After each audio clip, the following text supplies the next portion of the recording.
આ નંબરને આપણે સ્થાન કિંમત પર મૂકતા હોઈએ છીએ. એટલે કે એકમ, દશક, 100, 1000 એવી રીતના. હા, જ્યારે સ્થાન કિંમતની શોધ નથી થઈ ત્યારે માની લો કે 8732 કોઈ સંખ્યા છે, એને મારે તમને 8732 બતાવવું હોય તો પહેલાના જે લોકો હતા એ કોઈ આકાર લેતા હતા, કોઈ પણ માની લો કોઈ પણ આકાર જે 8 વાર દોરે, પછી બીજો આકાર લે એને 7 વાર દોરે, ત્રીજો આકાર લે એને 3 વાર દોરે અને ચોથો આકાર લે એને 2 વાર દોરે. તેઓ જેને કન્વે થતું હતું કે મેં 8732 કીધું. તો આ અંકને સ્થાન કિંમત પર મૂકીને સંખ્યા બતાવી એ પણ ભારતે જ બતાવી છે.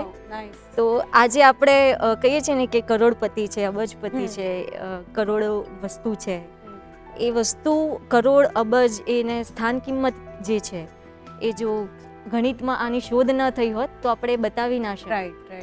એટલે આંકડાઓ, સ્થાન કિંમત, આ આખી શોધ ભારતના ગણિત શાસ્ત્રોએ કરીને ખાલી ગણિતનું જ નહીં, આપણા બધાનું જીવન સરળ બનાવી દીધું છે.